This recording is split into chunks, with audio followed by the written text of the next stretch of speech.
England, Bharat జట్ల మధ్య 3 వన్డేల సిరీస్ మరో 8 రోజుల్లో ప్రారంభం కానున్నది. తొలి వన్డే ఎడ్జ్బాస్టన్ వేదికగా జూలై 14న జరగనున్నది. ఈ సిరీస్ కోసం భారత స్టార్ ఓపెనర్, మాజీ కెప్టెన్ రోహిత్ శర్మ ఇంగ్లాండ్ గడ్డపై అడుగుపెట్టాడు. ఇంగ్లాండ్కు చేరుకున్న రోహిత్ శర్మ ఏమాత్రం ఆలస్యం చేయకుండా ప్రాక్టీస్ను మొదలుపెట్టాడు. రోహిత్ శర్మ వన్డే ప్రపంచ కప్ సన్నాహాల్లో జరగబోయే ఈ సిరీస్లో సత్తా చాటాలని రోహిత్ శర్మ ఉవ్విళ్లూరుతున్నాడు. చివరగా ఆఫ్ఘనిస్తాన్తో జరిగిన వన్డేల్లో చాలా అద్భుతంగా రాణించాడు. ఇప్పుడు అదే ఫామ్ను ఇంగ్లాండ్ గడ్డపై కొనసాగించేందుకు రోహిత్ శర్మ సిద్ధమవుతున్నాడు. మరోవైపు ఆఫ్ఘనిస్తాన్తో జరిగిన వన్డే సిరీస్కు గాయం కారణంగా దూరమైన స్టార్ బ్యాటర్ విరాట్ కోహ్లీ సైతం ఇప్పుడు పూర్తి ఫిట్నెస్ సాధించాడు.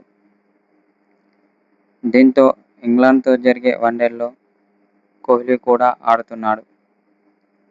ప్రస్తుతం లండన్లో ఉన్న విరాట్ కోహ్లీ త్వరలోనే భారత జట్టుతో కలిసే అవకాశం కనిపిస్తుంది. స్టార్ పేసర్ జస్ప్రీత్ బుమ్రా కూడా జట్టులో చేరనున్నాడు. అతడు కూడా తన బౌలింగ్ ప్రాక్టీస్ను మొదలుపెట్టేశాడు. అయితే ఇంగ్లాండ్ టూర్కు స్టార్ ఆల్రౌండర్ అయిన హార్దిక్ పాండ్యా, నితీష్ కుమార్ రెడ్డి గాయం కారణంగా దూరమయ్యారు. ఈ ఇద్దరు నితీష్ కుమార్ రెడ్డి స్థానంలో సూర్యవంశీ షెడ్గేను జట్టులోకి తీసుకున్నారు. ఇంగ్లాండ్తో జరిగే భారత జట్టు చూసుకున్నట్లయితే Shubman Gill captain, Rohit Sharma, Virat Kohli, Shreyas Iyer, KL Rahul, Ishan Kishan, Washington Sundar, Axar Patel, Suryavanshi Shedge, Kuldeep Yadav, Jasprit Bumrah, Prasidh Krishna, Harshit Rana, Harshdeep Singh, Gurnoor Brar ఉన్నారు. అయితే ఇప్పటివరకైతే రోహిత్ శర్మ జట్టులోకి వచ్చే అవకాశం ఎక్కువగా కనిపిస్తుంది. అతడు కనుక జట్టులోకి వస్తే మాత్రం టీమిండియాకు ఎదురుండదని South Africa star player AB de Villiers ఓ సోషల్ మీడియా ద్వారా తెలిపాడు.